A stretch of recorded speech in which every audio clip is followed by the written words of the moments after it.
Okay, so good evening, folks, uh, and you could all unmute. It's a small enough group, and if you want to interject or whatever, that's fine. So it's Ask the Rabbi night. We haven't done this for a while.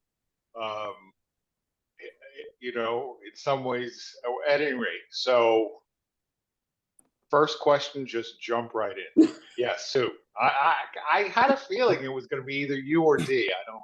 Yeah, thanks a lot, Sue. You ruined my record, my reputation. Oh, I'm sorry. You want to go I first? worked very hard for it too. No, go ahead. Well, Rabbi, I have a question.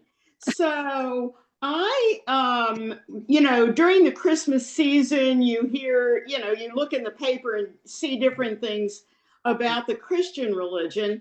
And so I saw something and I wondered how it kind of what it involves with all of us.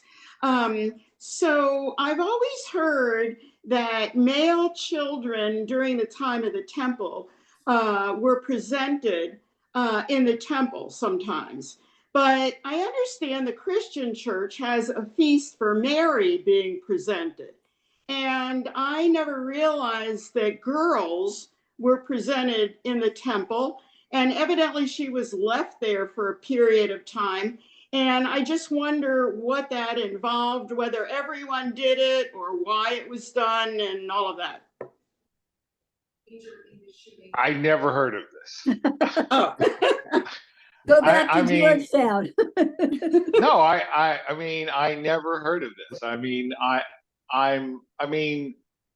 What you're referring to in terms of male children being presented in the temple is, there's this ceremony that we still perform, although fairly rarely, called Pidyon Haben, right? The redemption of the firstborn. And essentially, if you are a firstborn male, and it has to be a firstborn and male, and since in the Torah it says that opens the womb, so like if there was a previous miscarriage or a previous abortion, depending on how far along it was, so possibly not even then, because that could be considered having opened the womb. But your father's neither a Kohen nor a Levi, and your mother's neither a Bat Kohen or a Bat Levi, right? Then, and I'm, of course, a Kohen, and so I've officiated at a number of these, right? Because the idea was that the firstborn male belongs to the temple. And this is true of humans as well as animals. So you bring the child to a Kohen, and you give the Kohen 5 shekels of silver, and you have the ceremony. The Kohen says, which do you prefer? To give me your firstborn son or these 5 shekels of silver? And as a Kohen, I'm always saying in my head, please say shekels, please say shekels. And so first. So it's redeemed, because otherwise the child belongs to the temple. But I know this, what you're talking about, Sue, I have no idea. I mean, I would assume, do you know which gospel it's in? No, but I've heard that Mary was brought to the temple by her parents, and I didn't realize until recently, I heard a discussion about it, that she was evidently left there for a period of time. And so, not having ever heard of this before, I just wondered where women. I've never heard of this either, and I don't. The reason that I asked which gospel, I would say, on the whole, the Catholic Church pretty faithfully preserves Second Temple Jewish practices, but not always. Matthew and Mark are the most Jewish gospels, and John is the least, right? So that's why it would be relevant. And also, again, I don't know if this is a gospel or, the Christian equivalent of a midrash. So now you've a little bit piqued my curiosity. I mean, we'll see if I still remember tomorrow morning.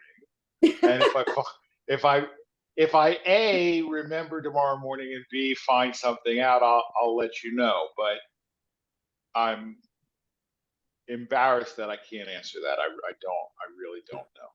Oh, no. Well, thank you. I'll check it out further too. Thank you. Mm. Next.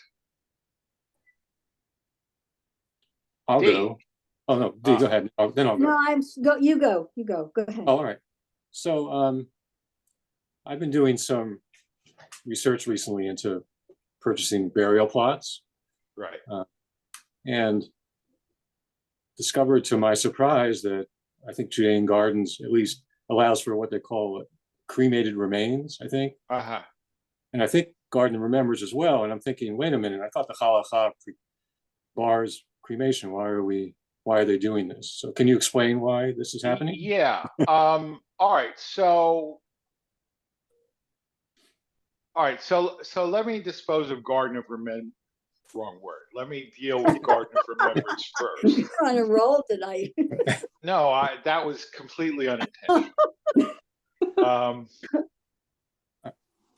Garden of Remembrance was set up precisely because other cemeteries in the area had policies that some congregations did not agree with. So the general rule of Garden of Remembrance is that if it's the Kehilat Shalom section, Kehilat Shalom decides who can't be buried there.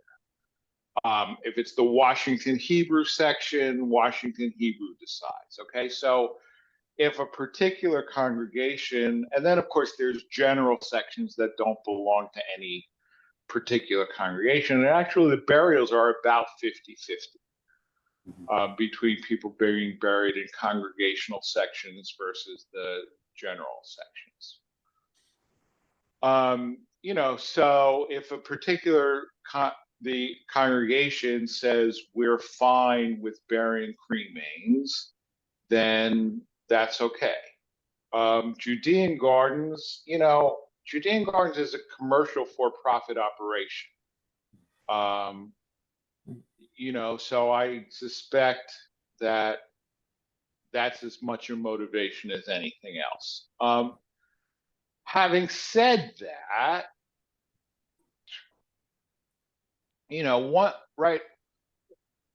one thing, all right, here's something that everybody knows that is simply wrong.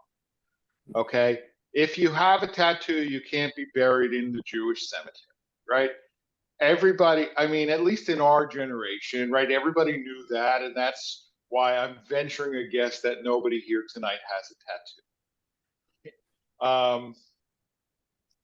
It's not true. Okay, it's not true. Person who has a tattoo can certainly be buried in the Jewish cemetery.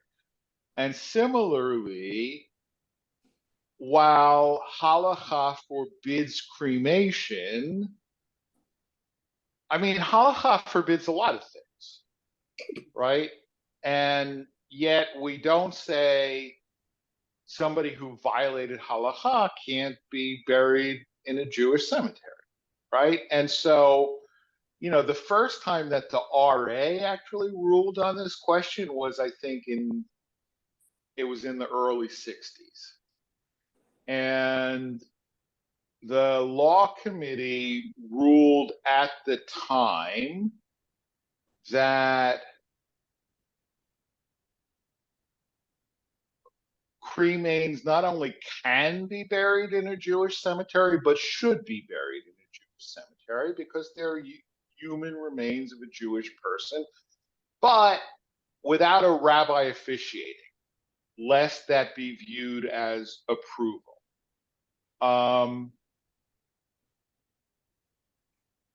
I've not, and I don't know. It seems like the older you get and the more your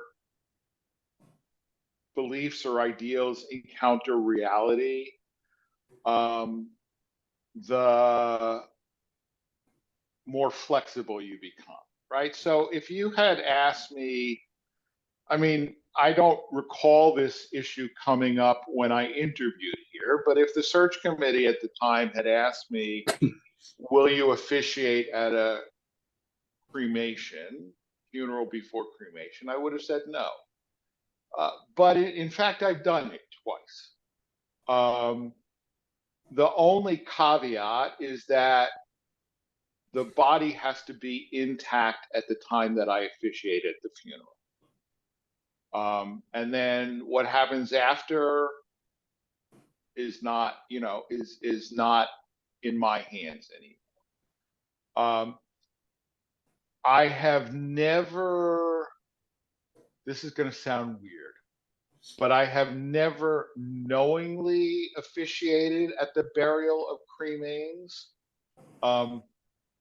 I only found out that I did one time after it happened. I have a friend from college who is not Jewish, but her husband is. And several years ago, her husband's brother passed away, unaffiliated, right? Who I'll call my friend the rabbi, right? So she called me and said, Kirk's brother died. Will you do that? I said, sure, I'll do the funeral. And I only found out literally after the fact that this guy had a son who died and was cremated, and they put the son's cremains in his casket. Oh. So when I buried him, I also buried his son's cremains. That was actually the same week that whoever was the gabbai that week gave the honor of opening the ark to somebody who wasn't actually Jewish, but was in the process of converting. So in the same week, I do two things I swore I would never do. And bury cremains. And you're still here, thank God, to talk about it. Yeah, and allow a non-Jew to open the ark. But here's the thing, and I dealt with this when my mom died because she was cremated.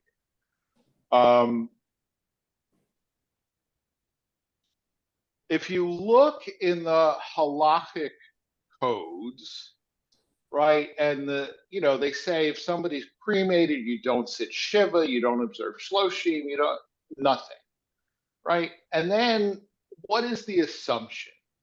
The assumption is that the choice of cremation is a rejection of Judaism and a rejection of God. Okay, and that may have been true in the 1600s, in the 1800s.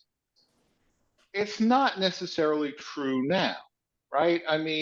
It's certainly a rejection of a particular halakha, but the fact that the person rejects this particular halakha doesn't mean they reject God and Judaism. My mother certainly did not reject God or reject Judaism, but she did, truth be told, she had a almost pathological fear of worms, and the idea that her body would lie in the ground freaked her out beyond reason. So she wanted, she wanted to be cremated and have her ashes scattered in the water, which was she loved to fish, so I guess she didn't object to being eaten by fish. I don't know, but I had to analyze this for myself. What am I going to do? What morning rituals will I observe or won't I observe? And I concluded that not that the halakha is wrong, but the halakha is based on certain assumptions which may have been valid at the time, but are not necessarily valid right now. I mean, to my knowledge, we've never been asked about burial of cremains in our sections of Garden of Remembrance. It's always tough when this is a sort of like you have to decide right away. It's much better to be able to, think things through in anticipation rather than, be pressured into a quick decision. But that's when you're dealing with funerals, that's usually not what happens. Right. Indeed, your turn. I have a couple of protocol or procedural questions that I never really understood. I know that there is no requirement, no expectation, nothing that has women laying tefillin. But even as a little child, I was always fascinated with it, and I would always watch my dad and my brother. This sounds like a dumb question, and it really is silly, but I understand the wording about you will, where the tefillin is supposed to be placed and whatever. But what is the significance of the number of times and the way in which the tefillin is wrapped? It's all Kabbalistic. Which means what? Mystical. I mean, that's those, particularly the wrappings, and Right. there are, different communities do it different ways. Some wrap from the outside, some wrap from the inside. It's always 7, but how you do the around the fingers, different communities do it different ways. But as I understand it, that's mostly based on Kabbalah, meaning, I mean, if you look at a Hasidic Siddur, every time you do a mitzvah like that, a mitzvah aseh, it says that you're doing it l'shem yichud kudsha barichu ushchinte, which means I am doing this to unify God and his Shekhinah. Okay, there's this, and I mean, if you really understand it, you mean that literally, that God's consort is the Shekhinah. Right. And we bring them together by doing certain mitzvot. It's obviously not my theology, but, so that's what's going on there. I thought you were going to go in a different direction, and can I answer the might, question? depending on your answer. Go ahead. Well, ask your second question, because Okay. maybe it is the one that I thought you were going to answer. Okay, but even if it isn't, then share what you're thinking. Okay. Okay. The Shema is very definitive. All right. So I'm going to stop you because I'm going to stop you That's where because you I thought I want was to answer going. the question that you didn't ask that I thought you were going to answer. Oh, okay. Okay. Which is why women don't put on That's what I was tefillin. just going to say by referring to the Shema, which is general requirements in terms of very definitive in what it's saying. And my Right. understanding is that it's equally required and important for a woman as it is for a man. So why not, which is what you were just going to say, why Right. not requirement for tefillin, other than the answer that you might give me, which is that women were not recognized for certain parts of services especially not in Orthodoxy. So somewhere where you're going to speak is where I want the answer. Right. Okay. So, all right. In, let's say, normative, traditional / Orthodox halacha, right? There is a whole category called mitzvot aseh shehazman garma, which means positive time-bound commandments. Okay, positive, not positive doesn't mean, oh, this is great. Positive meaning a commandment to do something, a thou shalt. Okay. Okay, and the halakha generally doesn't like fine distinctions, right? And there was a recognition that, you know, a woman could face a conflict, right? I got to daven, I got to feed my baby, Right, right? I can't feed my baby because I got to daven. right. No, feed your baby, don't daven. Okay, so which makes perfect sense. But the rabbis expanded that to say women are exempt from positive time-bound commands.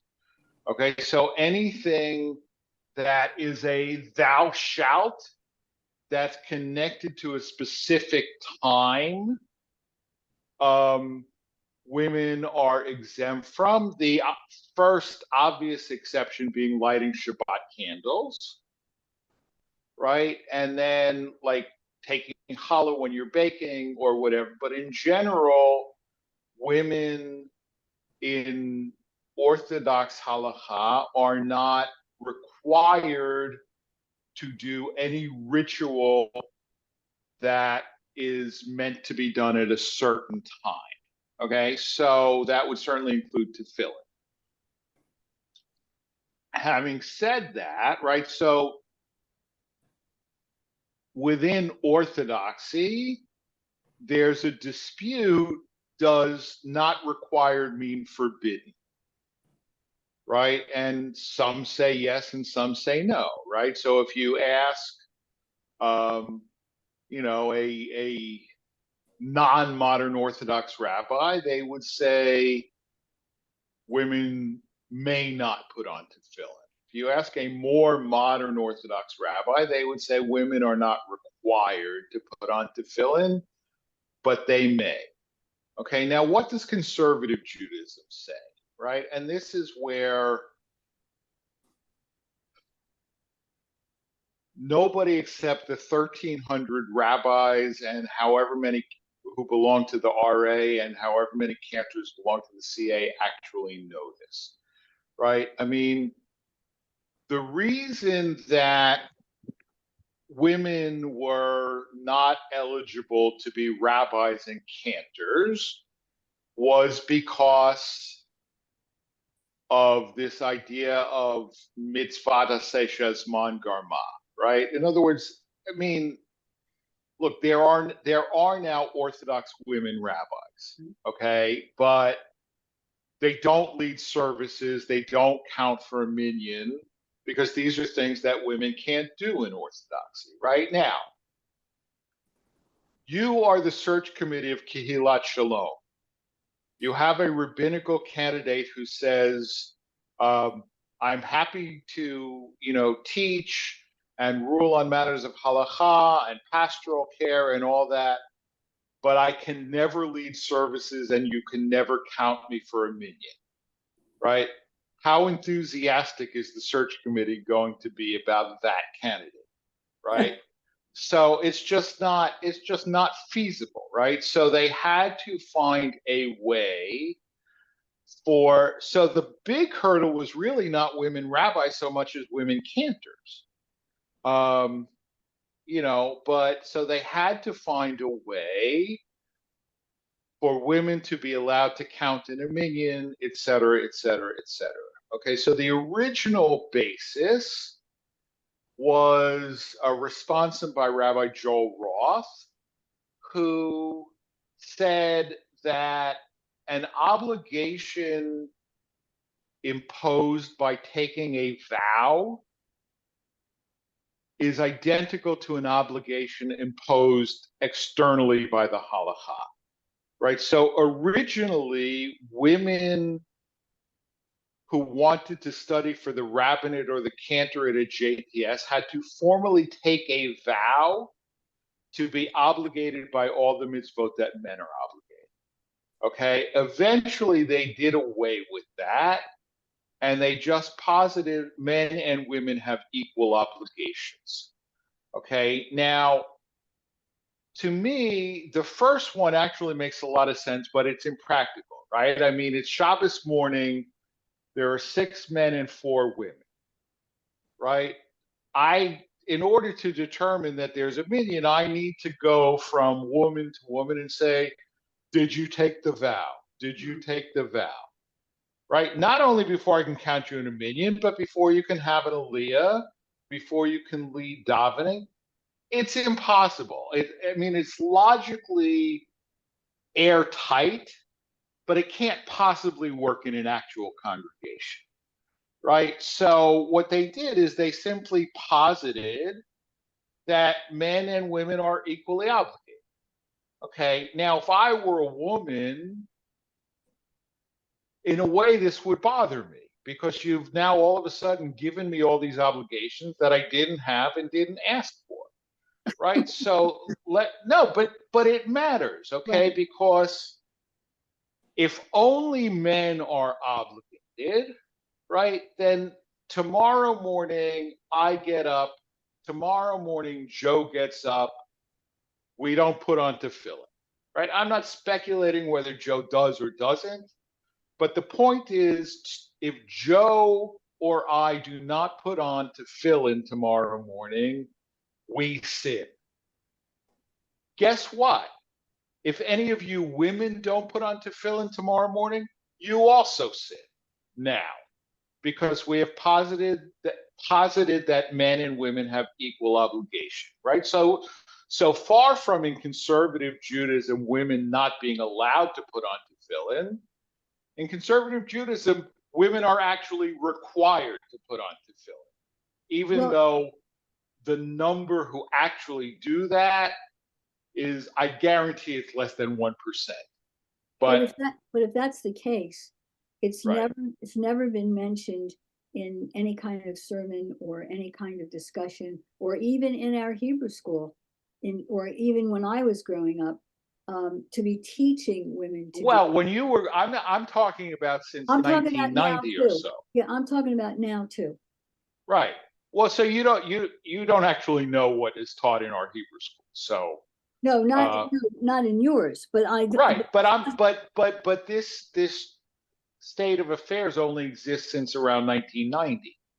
So I'm pretty sure you went to Hebrew school before 1990. I'm still going to Hebrew school. Well, I have mentioned it in other classes and so on. Okay, I will tell you that I don't make a big deal about it, because there's also the concept that if you're going to sin, it's better you do so unawares than awares. Okay, so like up until tomorrow morning, you thought you probably weren't allowed to put on tefillin, and certainly thought you weren't required to put on tefillin. Now I'm sorry I asked. So you were sitting, but you were unaware. Right now, thanks to me, you're now aware. Well, there was another question I was going to ask, but I'm damn well not going to ask that one. Okay, but seriously, I don't want to put people in that position of being intentional sinners rather than accidental sinners. Right. Right. So, I mean, in other words, if I thought that having a crusade to teach women that they're obligated to put on tefillin would lead to women putting on tefillin, I would do it. Okay, but I'm not that naive. Right. So what's the point? I mean, I'll answer honestly when asked, but I'm not going to proactively go around and, put people in that position. Okay, thank you. One more quick question, simple. What is the difference between Mishnah and what's the other one? Gemara? Yes. All right, so the Mishnah is the original compilation of the oral law. Okay. Okay. And its benefit and virtue is that it doesn't give sources. It just says, we do this, we do this, we don't do that. We do this, we do this, we don't do that. It's like a manual. Okay. Okay. But when people started studying the Mishnah in the yeshivas, they said, well, where does that come from? Right. So the Gemara is, mean, people call it a commentary on the Mishnah. It's not really. It's more like running class notes on Mishnah class. So, the Mishnah will say,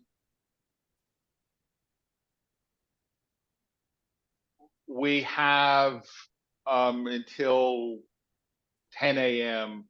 to say the morning Shema.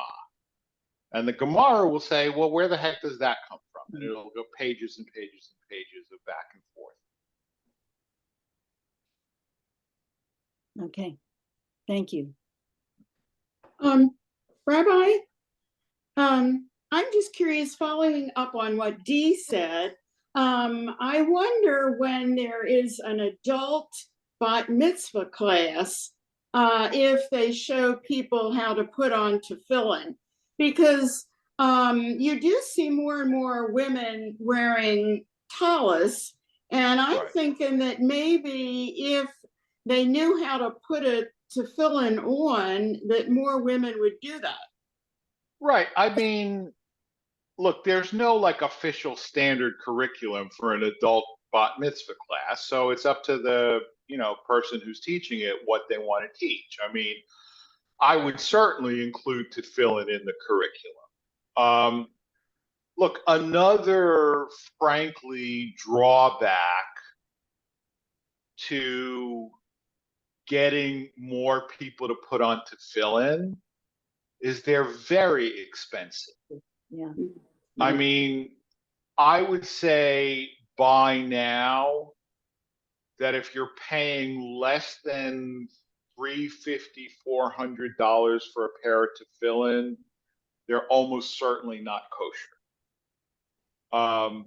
And like a couple of weeks ago, when my brother and I were in Borough Park, and we went into Eichler's, this Jewish bookstore, and my brother was just sort of curious about tefillin. I said, "Whoa, I mean, you know how siblings can teach each other.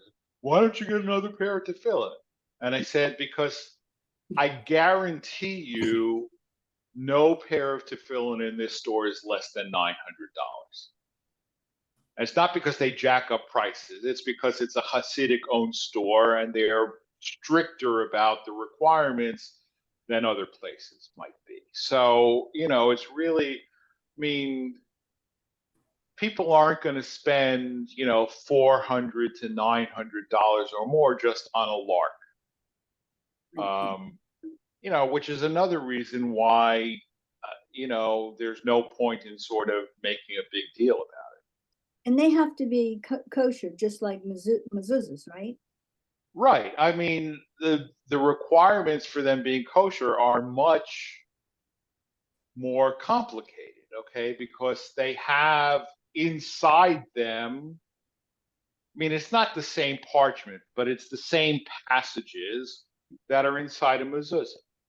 Okay, and in the head one, which has 4 separate little boxes, so each section, there's 4 different sections, right? And in the hand one, which is one box, it's all in one scroll. Okay, so the same person who writes mezuzahs also writes tefillin, right? But then the way they're produced is very, very complicated. They're obviously produced from animal hide, and shaping them, and I mean, they're expensive not because somebody's getting rich on this. I mean, they're expensive because that's what it costs to produce them. But yes, the rules are very, very intricate. I do remember when I first became active in the shul that when we were having special Friday night Shabbats, somebody raised a question. It wasn't me, that wasn't I that time, but you and Mike both offered an opportunity to do demonstrations for anybody who wanted to watch. Sure. That kind of piqued my interest, and then COVID and everything else took me away from looking at that. Thank you. Right. I mean, if you ever want to, just let me know. It's not a problem. Well, I have my dad's, but they've never been koshered since he died. So Well, you don't know that they're not kosher, but what you mean is they haven't been checked, correct. right? Which means they're probably not kosher, but you don't necessarily know that.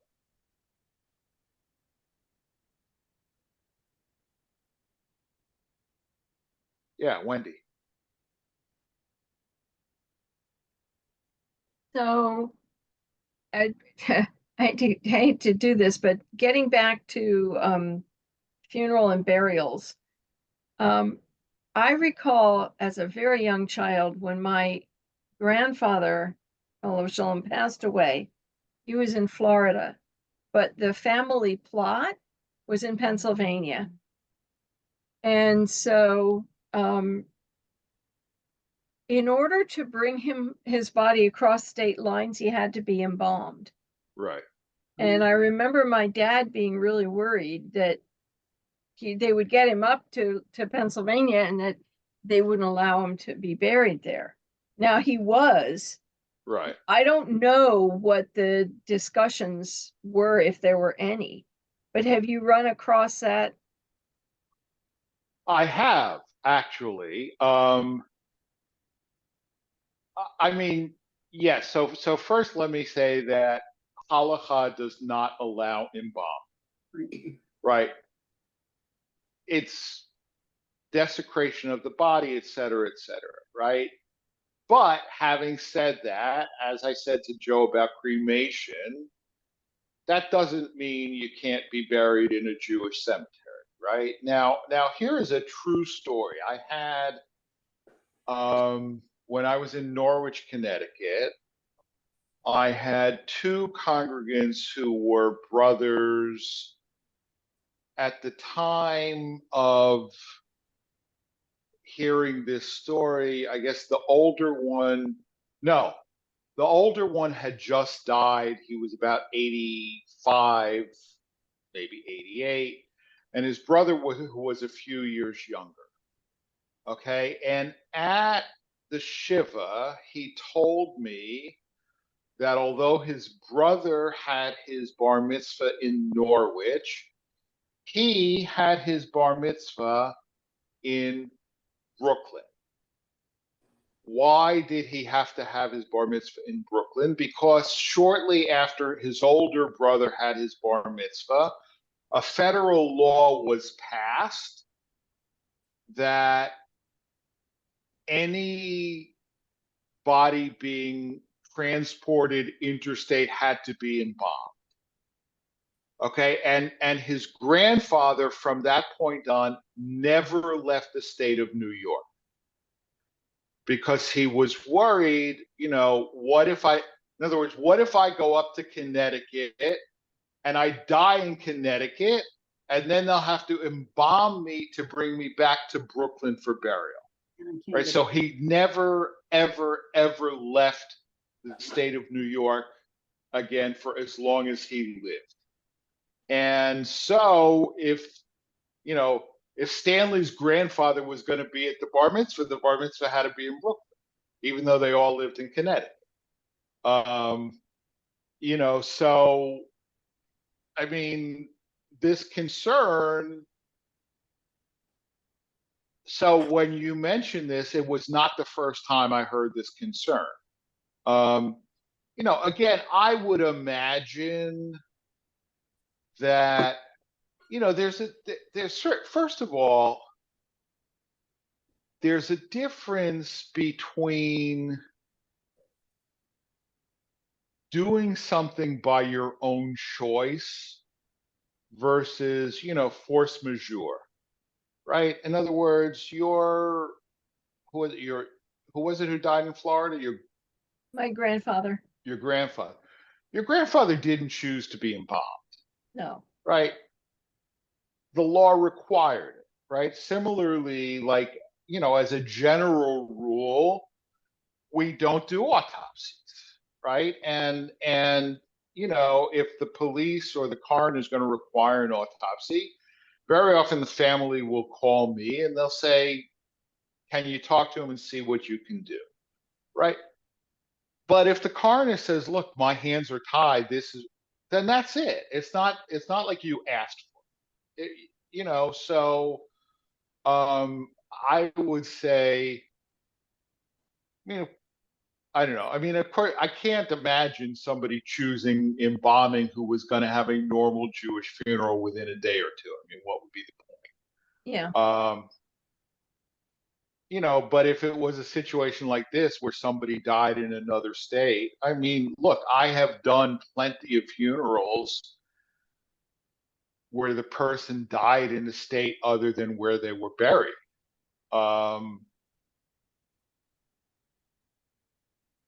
So if you're telling me that this law still may, I don't know if it still exists, but if it does still exist, then I guess I buried people who've been embalmed without knowing it. That's interesting. I mean, I don't know if that's still the practice or whether, because of other means of, refrigeration and airtight, Right. so on, that they don't require it anymore. Yeah, D. There's a similar issue, Wendy and Rabbi, that we faced because zoning regulations have changed, and because most synagogues, when I was growing up, they found very, very, very cheap, inexpensive land, and that's where they made their cemeteries, as opposed to being very close to the shul. A perfect example is the original B'nai Israel cemetery is in Oxon Hill, Maryland, which has nothing to do with the synagogue that was first in Washington and then in Montgomery County. The point is that there are certain states, counties, municipalities that require, I don't know what they call it, but it's an encrypting, it's a concrete. Grave liner. I'm sorry? Called a grave liner. Yes. And there are some graves in, I know because we had a very, very large family. There are some graves that are encrypted and there are others that are not. And it's tied to what the zoning requirements were. And in those days, there really was no place to go if you were affiliated other than to where your shul went. So wouldn't that be similar, like that a person didn't ask to be embalmed, but the law required it, and there's like an understanding of that? Yeah, I mean, look, if the government requires it, then they require it. I mean, what we do in that situation is that there are holes in the grave liner, because the purpose of the grave liner is to prevent the grave from collapsing in.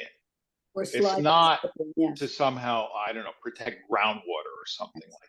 Yes. Right? So you put holes in the grave liner so that the body is still in contact with the earth. It's still ashes to ashes, dust to dust. Right.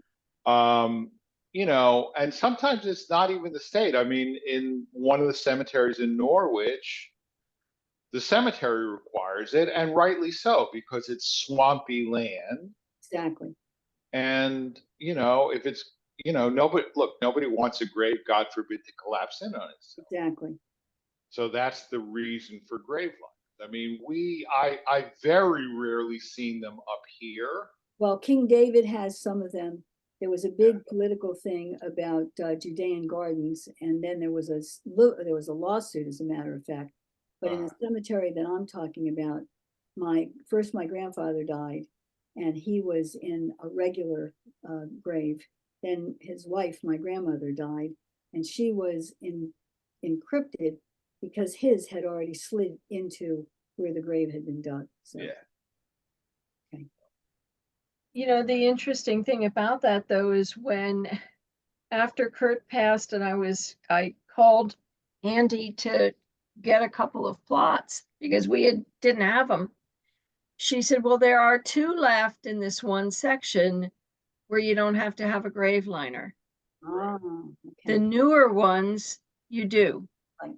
So I don't know whether some kind of zoning requirement came in relatively recently or what. It wouldn't be a zoning thing. It would have to do with the nature of the ground there.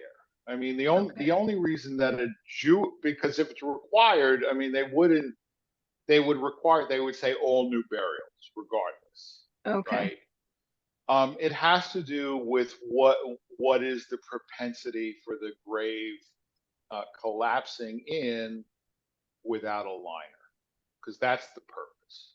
The purpose is to prevent the grave from collapsing in. And the fact that I haven't really paid that much attention actually to whether there's a liner or not, but now I probably will. Yeah, Sue.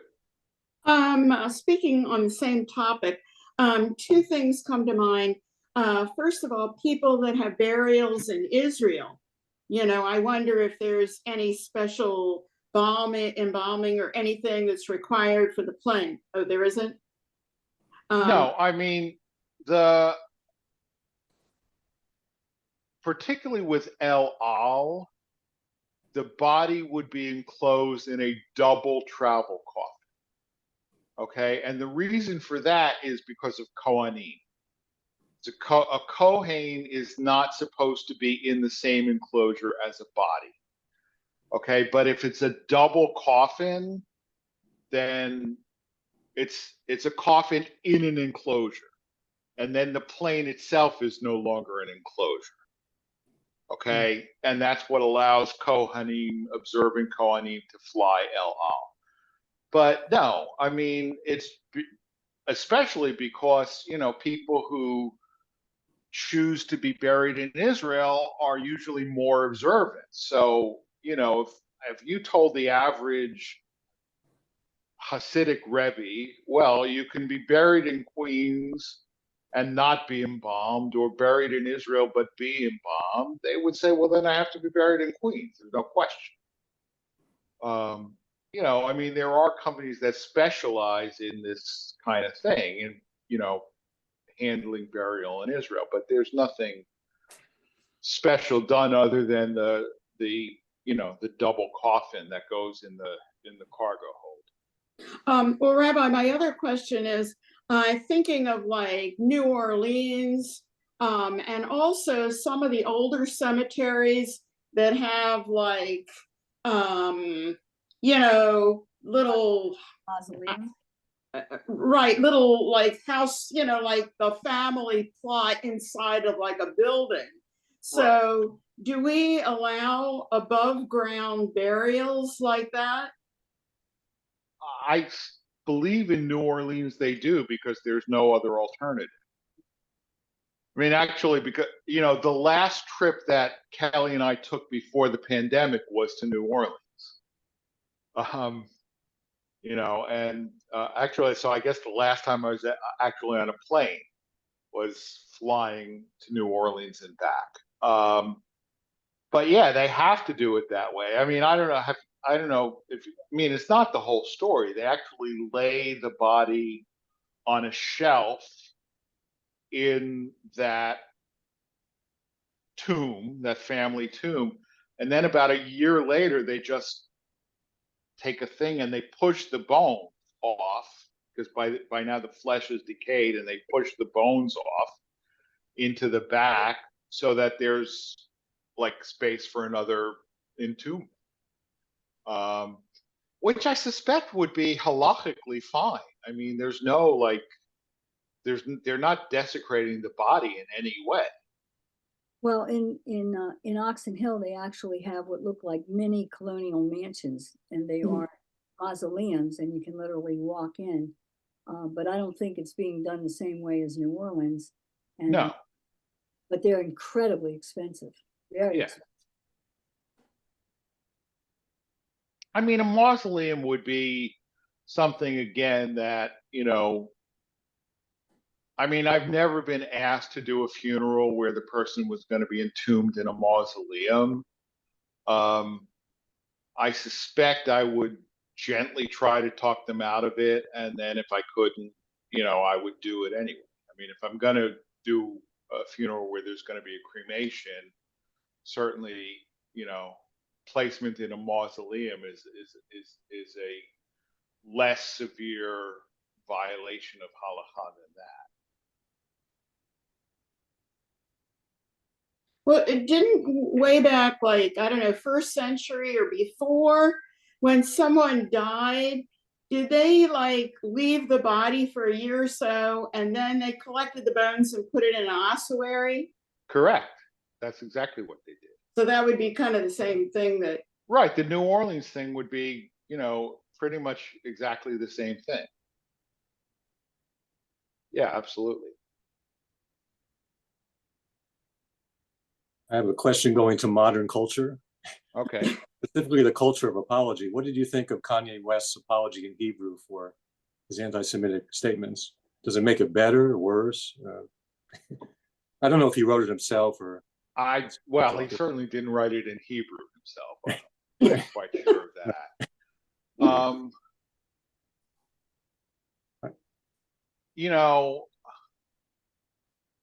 Here's what I want to say. All right, mental illness is a terrible thing. No, I'm not joking. I mean, the guy is severely mentally ill. I mean, apparently he's brilliant. I mean, his particular art form is not exactly, something that I know much about. But I think he was mentally ill when he did all that, I'm going to say crazy stuff, okay? And I think he's mentally ill still now. Or else it's just, I can't judge his sincerity, right? But what I can tell you, what we say in Judaism is that an apology is not just about the words, it's about the deeds, right? I mean, when I got into trouble a couple of years ago, so it wasn't so simple as just apologizing, right? I had to really change my behavior. And do all kind, and so the question is Kanye going to change his behavior? And if he is, then yeah, I would say his apology was sincere, but it's not just about words. It's about what you do.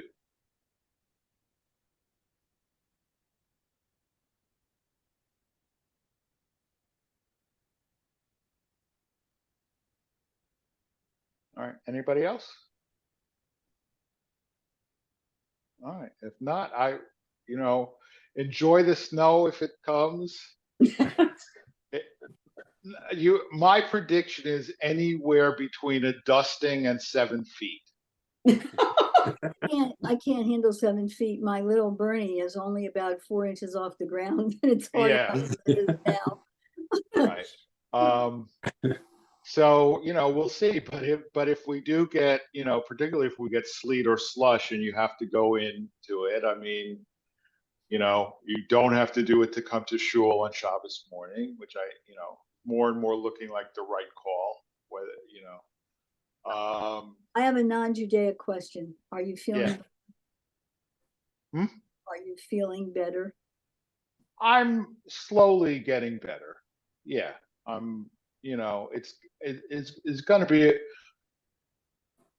without going into too much detail, I have been in a doctor's office or a lab or something 6 out of the last 7 days. So, if you're saying, wonder if I should get a severe IBS flare. Been there, done that. The answer is no. The answer is I do not recommend. 0 stars, do not recommend. Well, I hope you heal quickly and permanently. Okay, thank you. Happy All New right, Year. good night, folks. Good night, everyone. Thank you. Good night. You're welcome.